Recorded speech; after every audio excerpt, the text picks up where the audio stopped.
mukomeje gutega amatwi radiyo ijwi ry'Amerika.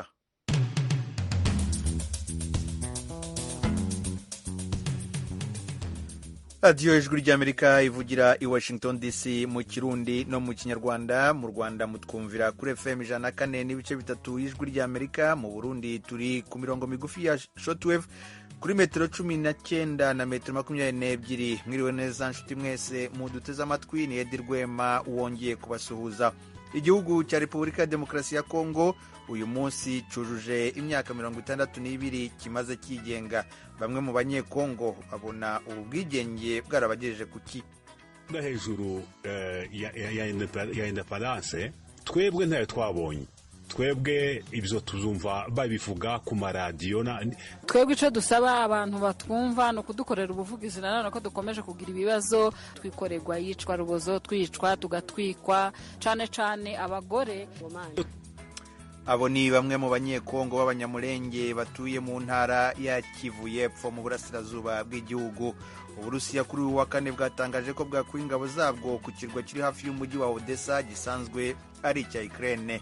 Naho icyemezo cy'urukiko rw'ikirenga rw'igihugu rw'Amerika cyo gukuraho uburenganzira bwo gukuramo inda gikomeje gukurura impaka n'imyigaragambyo mu gihugu. Amakuru arambuye ni mu kanya gato, mugume ku maradiyo.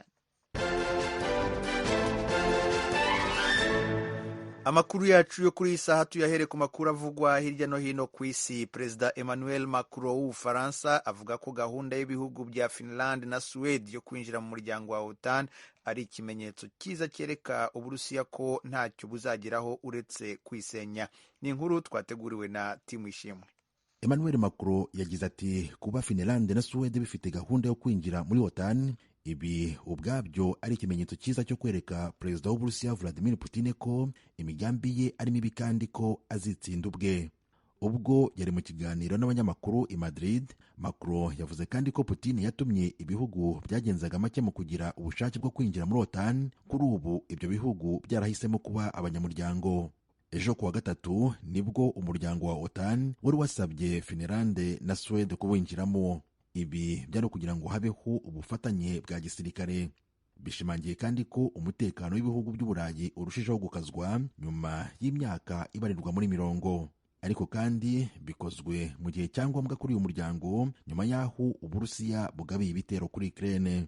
Emmanuel Macron avuga yeruye nta guca ibintu ku ruhande, yagize ati nubwo Ukraine itari muri OTAN, intambara irwana n'intambara yacu, turwanira indangagaciro zacu, amahame yacu, demokarasi y'Uburayi na demokarasi y'ibihugu binyamuryango bya OTAN.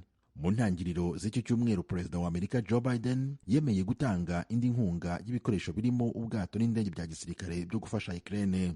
Ibi byongereye ku nkunga Ubufaransa n'Ubwongereza nabyo byemeye guha Ukraine. Tukivuga ku nama y'uyu muryango wa OTAN, igihugu cya Espagne cyasabye ibihugu bigize uwo muryango kugira uruhare mu gushakira umuti ibibazo biri mu majyaruguru ya Afurika no mu ntara ya Sahel. Ni inkuru twateguriwe na Frederic Nkundikije. Abategetsi b'inararibonye mu bijanye n'imigenderanire mu makungu bavuga ko ishirahamwe OTAN atagishika rifitiye umugambi nk'uyo. Nyamara muri iki gihe iryo shirahamwe ririko iragura uburyo bwaryo bwo kwivuna umwasi, ibihugu nka Espagne n'Ubutaliyano bisanzwe birimwo birafise amakenga ko intambamyi ziri ku mbibe zo mu manuko bwavyo zishobora kutitabwaho. Abategetsi 30 baseruka ibihugu vyabo biri muri OTAN barangije inama nkuru yabo uyu munsi kwa kane.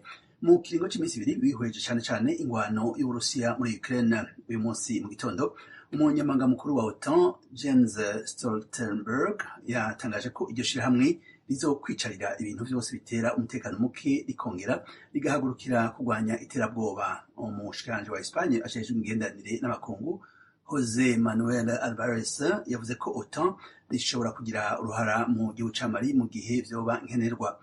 Abategetsi bo mu bihugu vyo mu burengero bararajwe ishinga n'ubwicanyi bubera mu gihugu ca Mali, aho akagwi k'abasirikare batwara igihugu bafashwa n'abasirikare b'ishyirahamwe yigenga ryo mu Burusiya Wagner bariko baratana mu mitwe n'umurwi wa Kisilamu wigumuye. Iyo ngwano iramaze gutandukira ibihugu vyo muri iyo ntara ya Sahel.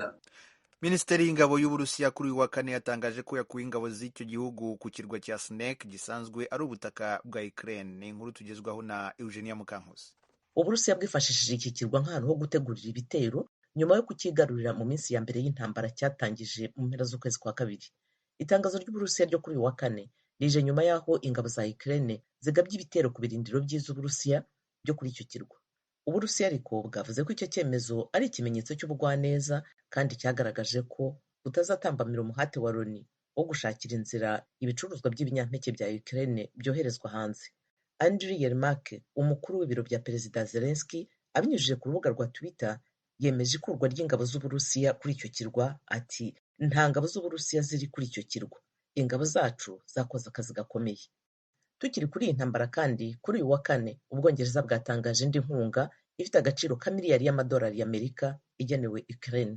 Ibiro bya Minisitiri w'Intebe Boris Johnson byavuze ko iyo nkunga igomba gukoreshwa mu bijyanye n'ubwirinzi bwo mu kirere, indege zitagira abadereva n'ibindi bikoresho by'ingenzi kugeza Ukraine. Perezida Volodymyr Zelensky yashimye iyo nkunga mu by'umutekano, yita Ubwongereza inshuti nyayo n'umwunganizi mu bya gisirikare.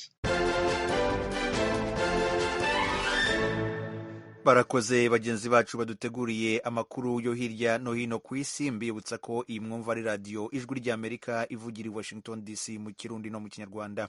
Ku badukurikira kuri interineti mwadusanga kuri #, radio yacu voa.com. Mu kanya turanyarukira mu karere k'ibiyaga bigari.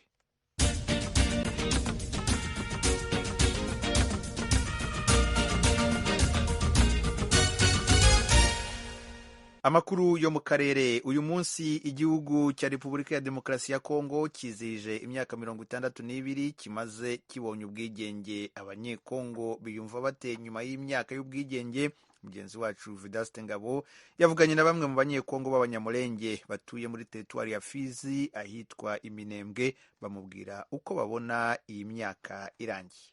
Twebwe twageze 1964 dutangira intambara yo kutwica, kugeza n'ubu niko tugiye tumerera, ndetse ubu nakarusho. Abe n'uyu munsi mbaye mvuga mu gitondo hari igitero cyaza kidutera. Nta bwigenge twabonye mu gihe tugiye twicwa ukarengana, kuko ntitwigira inzira ducamo, ntitugira aho tworara mu bandi bakongomane. Ibyo byose byaratugoye, tukabona ko independence ndaci tugiye ndayo twagezeho. Kubijanye n'ibyo kwibohora, independence yarabaye muri Kongo, ariko Kongo ntabwo yigeze igira amahoro, cyane cyane mu misozi miremire ya Minembwe. Murabizi ko tigeze tugira amahoro nabuki. Turashaka umutekano, nta kindi twifuza ko tugira umutekano, tugira amahoro. Nkaba hari ama province amwe tagira intambara. Ituzi impamvu twege province yacu ibanga macakubiri bangwa intambara iteka ryose. Ituzi nimba independence yarabaye mu province amwe, Kongo yarafasha mu province amwe gira independence yandi asigarana intambara. Independence ni umunsi mukuru tutazibagirwa abakongomani. Kubera ubwo byaragenze, ariko ubu ngubu abakongomani basa naho duhindukanye twenyine. Ubu twananja kwicana, tufite intambara, ariko ntitwibuke kuko twabonye independence. Kumwiharuko wacu twebwe abatuye mu Minembwe cyangwa se abatuye no ruguru ndetse n'abatuye hari ya Epfu Bwembe, turifuza kuvuga ngo tugira amahoro, tubone ijya independence ijya twabonye n'ubundi tuyibone. Uyu munsi tugire independence y'amahoro, twese umuntu n'undi duturana amahoro. Twaje kubona ubwigenge busa nkaho ari ntabwo, kuko twebwe twararenganye ku bwoko bwacu bw'abanyamurenge baturiye mu misozi miremire. Tubona twararenganye, bwa bwigenge busa nkaho ubunyoshwe, busa nkaho nta bwihari. Kuri ubwo twebwe twaba twifuza kuko bakongera bakaturenganura. Twararenganye, turenganira mu gihugu cyacu kandi twitwa ko turabakongomani, ariko turarengana, tubura nk'abaturenganura. Turi mu yari y'ibibazo byinshi by'intambara byagiye bitugarukaho kenshi. Twapfusha abantu, twanyazwe ibintu, twagize ibibazo bikomeye cyane, ku buryo ibibazo dufite ari byo dutekerezaho, ntabwo dutekereza independence kuko ntayo dufite.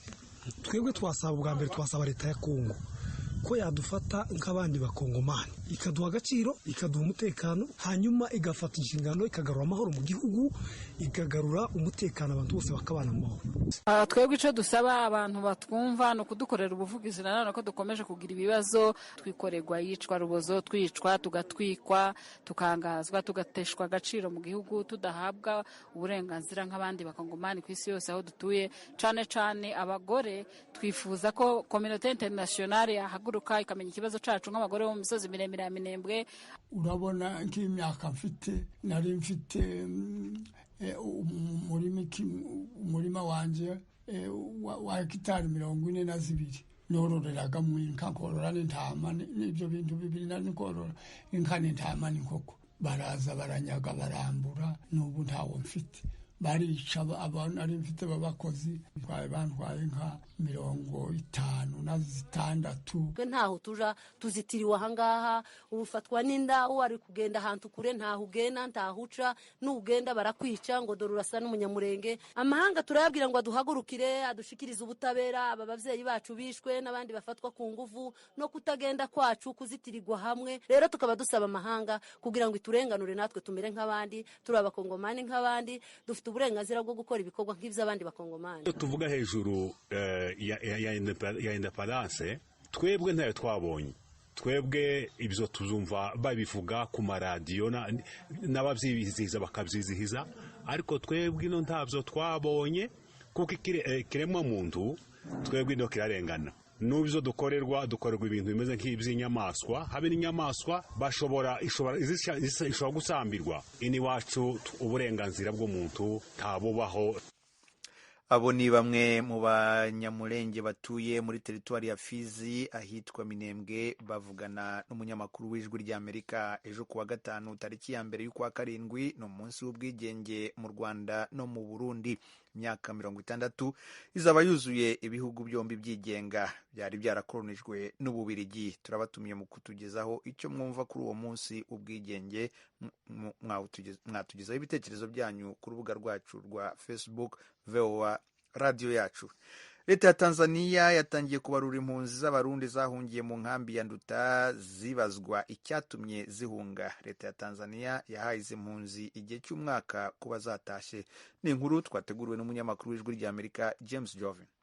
Uwo mugambi w'ibarura kuri zimwe mu mpunzi z'abarundi zahungiye mu nkambi ya Nduta watanguye kuva ejo kuwa gatatu aho uzomara indwi zitatu. Leta ya Tanzania itegekanya ko izobaza abantu hafi 15,700 mu gihe iyo nkambi barizwamo impunzi hafi 77,000. Ibitigiri vya nyuma biheruka gutangwa na ASER. Ibibazo nyamukuru izo mpunzi ziriko zirabazwa no munsi buri umwe yahungiyeko. Ikibazo nyamukuru catumye yahunga ibintu yasize mu Burundi hamwe n'igituma atiyumvira gutaha kandi mu Burundi habarizwamwo amahoro akwiye. Gusa amakenga ni menshi kuri zimwe mu mpunzi z'abarundi zahungiye mu nkambi ya Nduta ko zizohava zitahukanwa ku nguvu bivanye n'abariko barabazwa. Biboneka neza ko bariko baravugira impunzi zose mu gihe buri umwe afise ikibazo nyamukuru catumye ahunga gitandukanye n'uwundi. Ariko amakenga dufise dusanga abantu bose bariko barabazwa habazwa abantu novuga yuko bahunze inyuma mu 2017 bamwe bita musika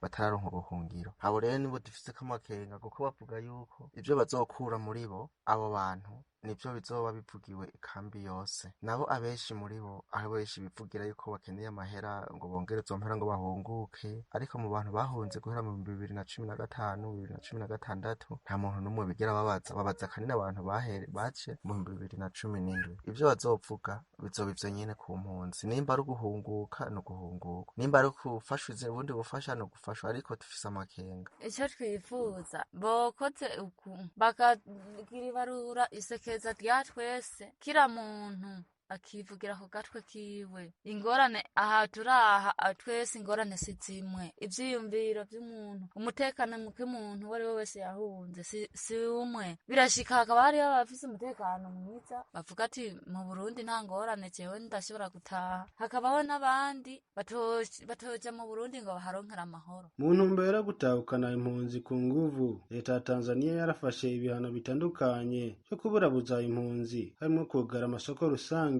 gutema ibitoke, gutanga imfashanyo z'intica ntikize, bamwe kuburirwa irengero. Naho biruko benshi ntibiyumvira gutaha kubw'amagorwa bahuye nayo mu Burundi. Hano byose byarabaye, gutemagura ibitoke, kubomagurirwa amasoko. Ubu nta soko dufise, nta muntu aje inyuma y'ikambi ngo agiye kurondera ubuzima. Ubisabone bapokeje isabune zibiri mu mezi abiri ku muntu. Ibihano nk'ivyo zose biguma bibandanya, tubona turya ubwo bugari nyene. None ivyo bihano vyose iyo tuba tubona yuko mu Burundi hari amahoro nitwa twarataha. Kubera iki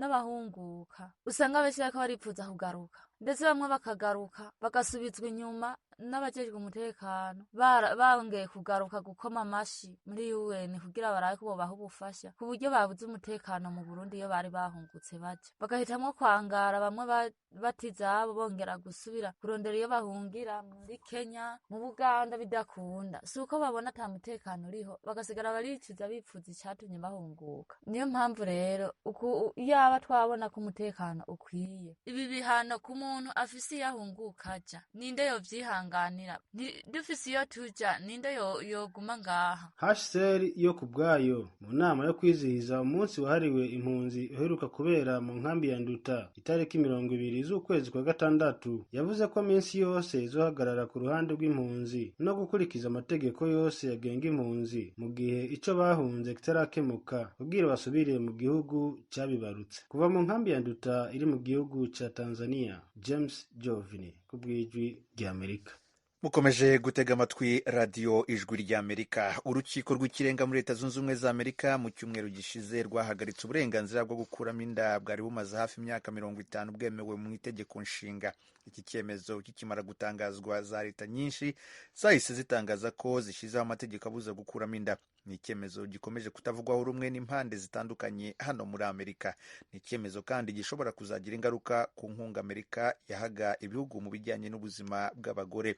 Iki kibazo nakiganiyeho na Madame Tuyishime Claire Gasamagera, uyu akaba ari impirimbanyi ku burenganzira bw'ubuzima bw'umugore atuye muri leta ya Michigan, na Madame Alice Kabagire Cyusa nawe ni impirimbanyi akaba atuye muri leta ya Indiana. Madame Gasamagera aratubwira uko yakiriye icyo cyemezo.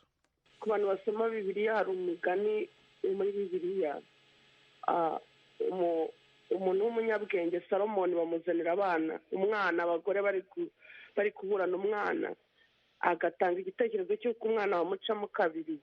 Utari nyina w'umwana mu by'ukuri aravuga ngo nta kibazo bamucamo kabiri, ariko uri nyina w'umwana aravuga ati uwo mwana nibamuhe undi muntu utari nyina aho kugira ngo apfe. Iki cyemezo niko cyagenze, kuko iyo urebye ntago iki cyemezo mu by'ukuri kije gushyigikira uburenganzira bw'umugore cyangwa kubungabunga ubuzima bw'umugore n'umwana, kuko n'ubundi ku giti cyanjye ntibyemera cyangwa ntabyemera abantu bazakomeza gukuramo inda kandi bazabikora mu buryo bushyira ubuzima bwabo mu kaga ndetse bushyira n'ubuzima bw'abandi bantu benshi mu kaga. Ikindi gitekerezo cyanjye ni uko abantu bishimiye ko iki cyemezo cyavuyeho, nta n'umwe uri kwerekana ko afite inyungu z'umugore cyangwa afite uko ashyigikiye umugore cyangwa ashyigikira amategeko arengera ubuzima bw'umugore. Ku bwanjye rero muri pro-choice nshobora guhitamo gutwita. Ni uko nk'uko genda byakiriye n'ubusha ari ikintu kibabaje kuko bizakuma bikorwa. Mbere y'uko duha ijambo Alice kugira ngo agire icyo abivugaho, wari uvuze ko iki cyemezo kitubahiriza cyangwa se cyambura umugore uburenganzira bwe haba ku mubiri we cyangwa se no mu buzima bwe. Icyo ushatse kuvuga ni iki, mu gihe abandi bavuga ko ahubwo byahaye umugore uburenganzira bwo gufata icyemezo ashaka? Twabyemera cyangwa tutabyemera, abantu bazakomeza babikore, kandi iyo bakomeje kubikora mu buryo butari bwemewe n'amategeko, icyo gihe ubuzima bw'umugore bujya mu kaga, abantu barapfa. Abantu bambuka za Mexico bagiye kubikora, bazajya no muri India bagiye kubikora. Ntago iki cyemezo kuba umucamanza yasinye bigiye kwita bavuga ngo ngo abagore bose bagiye kwita batwita amezi 9 nk'uko babyifuza. Rero jyewe ku giti cyanjye nkavuga ngo kwirinda biruta guhangana n'ibibazo bizavuka, kuko tubizi ko bitazigera birangira. Niyo tubungabunga ubuzima bw'umugore, umuntu wese nagira ukwizera n'ukwemera kwe agukomereza iwe, anere n'imbuto muri rubanda, ariko ntategeka undi muntu icyemezo afata. Jyewe ku bwanjye ku icyemezo cyanjye ndi pro-choice, kandi choice yanjye ngenda byara. N'ubu mfite abana muri kumva bari iruhande rwanjye bari gusakuza, ariko nta burenganzira mfite bwo kubwira undi mudamu mugenzi wanjye icyemezo agomba gufata. Alice Cyusa utuye muri leta ya Indiana. Iyi leta gukuramo inda byasaga nk'aho byemewe, ariko nyuma y'iki cyemezo cy'urukiko rw'ikirenga leta yanyu nayo ishobora guhita ifata umwanzuro ko bikuweho burundu. Wowe nawe ukimara kumva iki cyemezo, ubonye abagore hirya no hino ku isi cyangwa se hano muri Leta Zunze Ubumwe za Amerika, si abagore gusa n'abandi baharanira uburenganzira bwa muntu bajya mu mihanda bamagana icyemezo, ariko nanone hari n'abandi bagiye mu muhanda bagishyigikiye, wowe wabyakiriye ute nk'umugore? Urakoze cyane Edi. Njyewe nubwo yenda nabibonaga mu rwego rwa politike ko ariho bigana, umuntu akurikije justices bari on the Supreme Court right now, byaragaragaraga ko iki cyemezo cyari kimaze nk'imyaka irenga 50 nk'uko babivuze cyarashyizweho mu rwego rw'uko muri iki gihugu cya Amerika ubundi bubahiriza uburenganzira bw'umuntu uwo ari we wese, bwaba ari uburenganzira bw'ikimuga, uburenganzira bw'umwana, uburenganzira bw'umugore, uburenganzira bw'umuntu mukuru, uburenganzira bw'umugabo, uburenganzira bw'abantu bose. Ni igihugu gishyira rights z'abantu imbere cyane. Kuba rero aho tugeze muri uyu mwaka w'ibihumbi 2022, Supreme Court ifata umwanzuro nk'uri ikavuga iti ubu burenganzira bwari bwaratanzwe, bwari bwarahawe abagore, tubukuyeho, dushyizeho itegeko rimeze gutya, biratangaje cyane. Navuga ko bisa nk'ibitunguye, nubwo nanone bidatunguranye mu rwego rwa politiki. Nk'uko babivuze, mba muri Indiana, state ikunzwe kuyoborwa n'aba-Republicans. Ntabwo itegeko bararishyiraho ryo kwamagana nyine ryo kubuza gukuramo inda, ariko very soon vuba cyane bazabikora, kuko n'ubundi nicyo bashakaga. Ariko nk'uko Madame Claire yari abivuze, nk'umuntu ku giti cyanjye ntabwo nshyigikiye abortion, ntabwo nshyigikiye gukuramo amata, ariko nanone nk'umukristu, nk'umubyeyi wabyaye, ntabwo mbishyigikiye. Ariko nanone sinshyigikiye kubuza abantu uburenganzira bwabo. Hagombye kubaho hari ikintu navuga nka balance hagati aho ngaho, kuko hari impamvu nyinshi zishobora gutuma iyo nda ikurwamo. Koko yenda tuvuge umuntu yarafashwe ku ngufu, ndumva hari itegeko ritabivuze ibyo ngibyo. Umuntu yarafashwe ku ngufu, hari ubuzima bw'umubyeyi utwite buri mu kaga kubera inda yenda itameze neza. Ariko nanone ikindi kintu umuntu atagomba kwibagirwa ni uko imyaka 50 ishize bajya gushyiraho ririya tegeko, ntabwo bapfuye kuvuga gusa ngo biremewe gukuramo inda igihe ushakiye uko bimeze. Kuha umuntu ubundi buryo bushoboka, aho kugira ngo n'iyo nda ayikuremo yenda kuko agize ubwoba ati nsabye ntabiteganyije, bamfashe ku ngufu, bigize gute, aho kugira ngo uyu mwana azandushe reka mukuremo, ukamubwira batoya ngiyi parenthood, ushobora kujyayo bakagufasha. Hari women care center muri iki gihugu cyose. Umuntu wese usamye inda, yaba yabiteganyije atabiteganyije, abona ubufasha bwose bushoboka, kuva ku munsi wa mbere kugeza ku wa nyuma abyaye, no kurera umwana kugeza nibura umwana agize imyaka 18. So kuba rero igihugu gifite ubushobozi cyari cyarashyizeho ubwo buryo bwose bwo gufasha umuntu, hakaba alternative choices, izo pro choices bakaba abacamanza bacu bo muri Supreme Court babyirengagije just for political reasons, bakemeza gukuraho itegeko nka ririya, birababaje. Hanyuma Madame Claire nawe yaravuze ko nubwo adashyigikiye icyo kintu kijyanye no gukuramo inda, ariko nanone inyungu z'umugore zikwiye gushyirwa imbere. Yavuze ko bitazabuza abagore kubikora nubwo bizabagora cyane, ndetse bamwe na bamwe bakaba babura n'ubuzima. Iri tegeko kuba rikuweho, ayo mareta akaba agiye gutangira noneho gushyira mu tegeko nshinga yazo amategeko akumira gukuramo inda, ingaruka bizagira ku mugore cyane cyane uba nko muri leta itemeye ibijyanye no gukuramo inda, bizagira ingaruka mbi zishoboka. Ubu ngubu ni ukuvuga ngo abo badamu, abana b'abakobwa b'abangavu basamye amada bagiye gusubira mu buryo bumwe bwa kera, atari no kujya no kwa muganga bwo kuba yanywa ibinini runaka, yanywa imiti runaka kugira ngo inda ayikuriremo mu rugo yihishe. Abantu bagifite ubwo burenganzira bajyaga kwa muganga, aho bemera muri clinic bikora, bigakorwa n'abaganga n'abaprofessional n'abantu babyigiye bazi ibyo barimo bakora.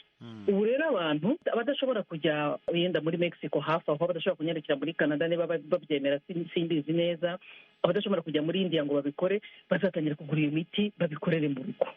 havemo impfu wa mugore apfe na wa mwana. So iri tegeko ntabwo numva ukuntu na n'ubu actually bisa nk'aho umuntu akibitekereza akavuga ati ni gute aba bantu bemeje koko gukuraho ubu burenganzira bw'abagore. Hanyuma Madame Claire Alice yaratubwiye ko muri leta ya Indiana byari bikemewe, ariko abategetsi muri iyo leta kenshi usanga basa nk'aho bashyigikiye ko bikurwaho ku buryo bishobora no kuzakurwaho. Aho ngaho muri Michigan namwe nuko byari bimeze, mwebwe byifashe gute? Itegeko rikimara gufatwa ubwo byahise biba bihinduka icyaha gukuramo inda, ariko kubera yuko bari babashije kubona rwa rwandiko mbere, rwa rwandiko rw'ibanga mbere, umuguverineri wacu yari yatanze ikirego mu rukiko.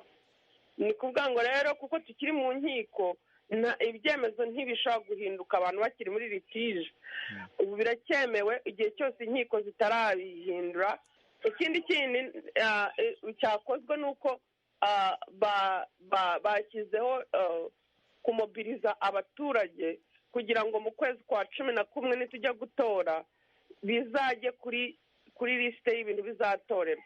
Ni ukuvuga ngo dutorere icyo kintu inshuro imwe birangire, tutagendera kuri leta iri muri Washington. Abo bantu bashakashake amasinyatire cyangwa abantu bemeza ko icyo kintu cyemewe koko kujya ku murongo w'ibintu bizatorerwa. Icyo kintu rero cyarangije kugerwaho. Iki kibazo kizajya mu bintu bizatorerwa mu kwezi kwa 11. Aha twumvikane, inda ntago bituruka mu ijuru ngo ize yinage mu n'inyababyeyi y'umugore. Iki ni ikibazo kireba abagore kikareba n'abagabo. Abo bagabo bahangayitse cyane ngo uburenganzira bw'umwana wo muri mu nda bugira bubungwabungwa. Ese uruhare rwabo ni uruhe mu gukumira izo nda zitateguwe? Ese uruhare rwabo ni uruhe mu kuba baryamana n'abantu bagakora imibonano mpuzabitsina n'abantu batarashaka? Aha nitujya kuri responsibility, biroroha cyane kumva ko uwa mudamu ashobora kugira bwa burenganzira bwo gufata amahitamo ye. Nta muntu n'umwe umurusha gutekereza no kumva ko uwo mwana koko ari umwana we kandi agakwiye kubaho.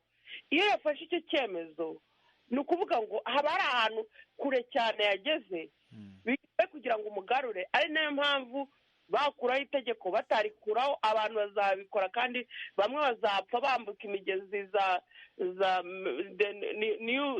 Grande New Mexico bazabikora. Rero ku giti cyanjye nkavuga ngo kuki twemera ko ibintu bikorwa nabi, abantu bafite ubwo bushake bahawe uburyo bwo gufashwa n'abaganga bikarangira bataciye mu nzira zishobora guteza akaga ubuzima bwabo. Iri tegeko muri kuribona mukabona ari ijambo ryaje imbere ni ugukuramo inda, ariko munsi mu itegeko, igitegeko ni igitabo kinini kirimo utundi tuntu twinshi tuzakumirana na bumwe mu buryo bwo kuboneza urubyaro. Urugero plan B ni kinini ushobora gufata wamaze gukora imibonano mpuzabitsina utateguye mu masaha 72. Icyo kinini nacyo kiri mu bizavamo. Hari uburyo bwinshi buzabuzwa bwo kuboneza urubyaro buzajyana n'iryo tegeko. Urakoze cyane kuri icyo kijyanye n'uruhare rw'abagabo. Madame Alice, ndifuza kumva igitekerezo cyawe. Igitekerezo cyanjye ni nk'icyo cya Madame Claire, abivuze neza cyane, abisobanuye neza. Aravuze ati iki ni ikibazo kireba abagore n'abagabo. Nanjye nigeze kubikomozaho ko nababajwe no kubona ari abagabo gusa in Washington DC aribo barimo gufata icyo cyemezo, bafatira abagore ibyemezo, nta n'umugore uri in the room with them. Aba bagore n'abagabo bashyize hamwe abayobozi bacu nabo bacamanza bakavuga bati twumve impande zombi, responsibilities bazisharinge nk'uko n'ubundi dufatanya mu kubyara no kurera abo abana bacu, banafatanye no gukumira izo nda zisamwa zitari ziteganyijwe. Abafata abana ku ngufu babireke, abafata abagore ku ngufu bakabagira abagore babo ku ngufu babireke, abasambana ku ruhande baciye inyuma abagore babo bakajya gusambanisha abandi bagore batari ababo bikarangira babateye amada bikaba ngombwa kuyakura mu babireke. Noneho kandi no mu rugo n'abashakanye ibintu byo gukora kuboneza urubyaro babigira ikiganiro mu rugo, babiganire hamwe, babifateho umwanzuro bati tugiye gukora iki n'iki kugira ngo tuzacikwa tugasama inda tutateganyije. iyo responsibility iboneke ku mpande kuri bombi, ari abagore ari abagabo biza gusa nyuma byo kuvuga ngo nturi imana nta burenganzira ufite, we yaraje akora ibyo ashaka, akora ibye arishimisha, aratera iyo nda aba ararangije. Umugore asigaranye iyo nda, agiye gutwita amezi 9 atabiteganyije, adafite uburyo bwo kurera n'uwo mwana. Bifatirana abagore nyuma, nibaze mbere badusange ku rundi ruhande, inda ikumirwe mbere y'uko inaterwa. Ni naho dusoreje amakuru yacu, tubashimire kuba mwaduteze amatwi. Twongere duhure mu kanya isaa 1:30 mu makuru arambuye yo mu karere k'ibiyaga bigari. Mwari kumwe nanjye Edirwe.